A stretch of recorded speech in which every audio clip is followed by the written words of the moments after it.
Would you find this?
Would you find this?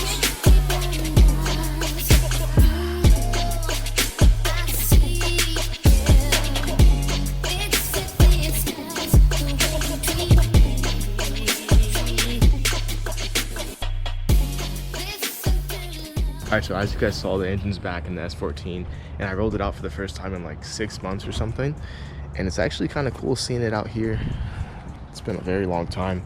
I couldn't move it because the trans was still in and it was hanging, so obviously I couldn't roll it back and forth. But now that we have the SR back in, you know, it's ready to start getting prepped to start. Alright, but before we do that, you know, I gotta clean the garage. It's been 6 months, obviously, since I cleaned the garage, and it's not crazy dirty, but definitely I want to sweep it out. I'm gonna clean out both sides right now. Then I'm gonna roll the car back in and start actually putting stuff back on the motor mounts, you know, all the good stuff. So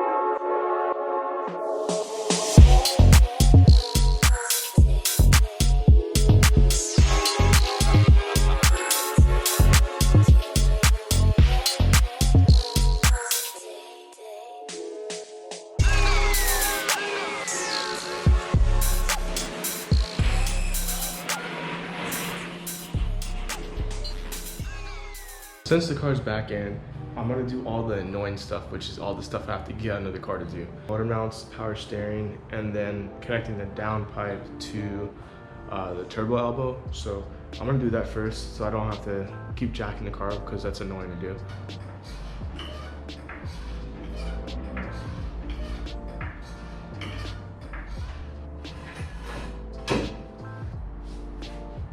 This is the cheap little boo-boo gasket, and these are the exhaust studs.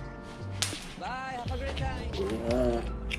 These are the exhaust studs. There's something holding the down pipe up, and I gotta release it, and it's gonna probably fall on my face, so. There we go. All right, I don't know if you guys can see, but the exhaust studs are on.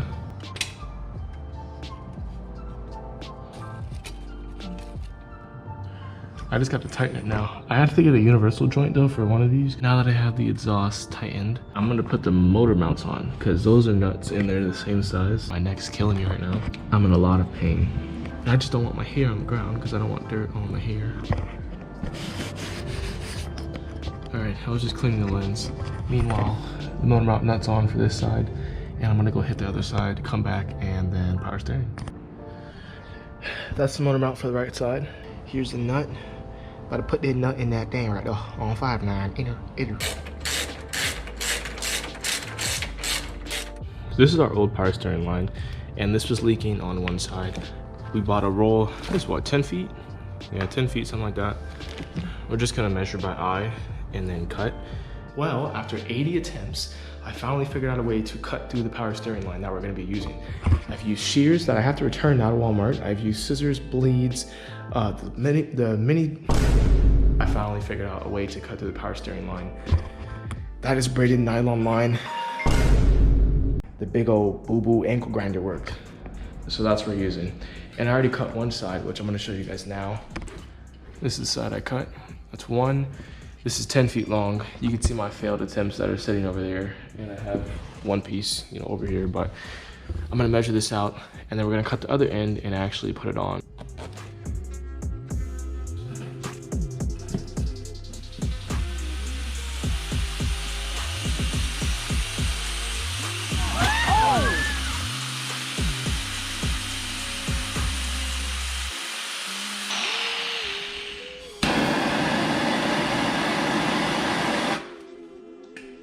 All right, so there's tiny little metal shavings that are inside this tube.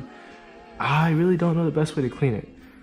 The ends are nicely cut even. There's tape around the ends to stop fraying. Pretty sure these type of clamps cut in through the actual braiding, the nylon braiding, and then eventually to the hose causing leaking. The tape on the end should prevent that. It should stop that from happening. At the bottom, there's a long inlet or outlet, whatever you want to call it. So I'm gonna double clamp it. On the top, it's just a drain. So I'm just gonna single clamp it.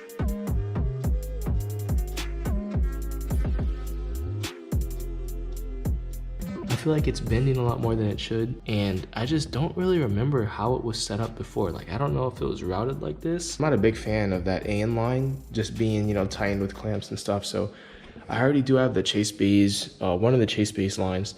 So hopefully in the future I can get like an ISR power steering res with the lines that are all AN fittings, and that'll be a lot better. I already have a gasket on there. I just need to bolt this back up and tighten it. These save me so much time. I only have one of these. This is the only ratcheting wrench I have. Buy a whole set. I only have a 12, but it works. Nice and easy.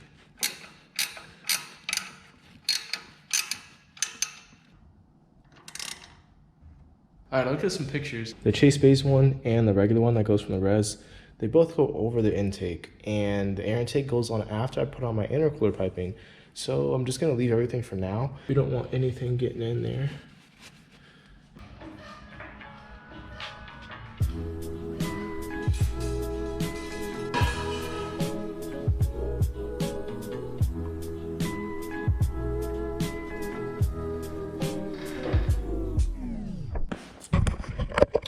Okay, so I want to focus an entire day. It's already pretty late in the day. I want to spend an entire day just working on all the stuff from over top of the car. We are doing a couple things differently from when we last had the engine in. As you guys already know from a previous video, but for anyone who's new, I used to have dual electric fans that were ISR, and I sold those, and I'm going with a stock clutch fan, ISR oil cooler with a sandwich plate. I just didn't feel like running a sandwich plate. I just did not feel like running a sandwich plate. Eventually in the future, I'm gonna get that Tomei N2 block, and I'm gonna do an oil filter relocation with the cooler and all that the proper way, so I don't have to worry about any type of leaks or anything. So I do need to transfer over the sensor that's on the sandwich plate back onto the stock oil block.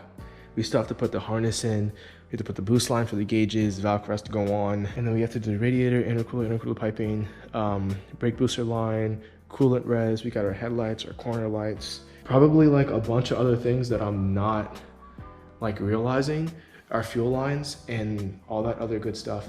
I think I need an alignment again, but that's probably gonna have to wait until we break the engine in, which is gonna be quick. I'm not gonna do that 500-mile BS. It's a track car. Like, I don't plan to street this as much, you know. It's not like a daily driver, so the break-in process is different. It's a little bit quicker. So we're gonna be kind of sending it for the break-in. If you enjoyed this and the vibes are lit, you know, leave a like, because I like the music choices for this video and stuff. Talking a bit, but I'm gonna end it right here. I'll see you guys next time. Next video will be out soon. I know I took like 2 weeks to upload this because I had to put the engine in myself, and it took a lot of setting up and stuff. So next video will be out within a week. Trust me, I promise, expect it. It's gonna be good. We're doing a lot of stuff with the engine, and the video after that will hopefully be the first start of the car and a break-in video. So with that being said, peace out.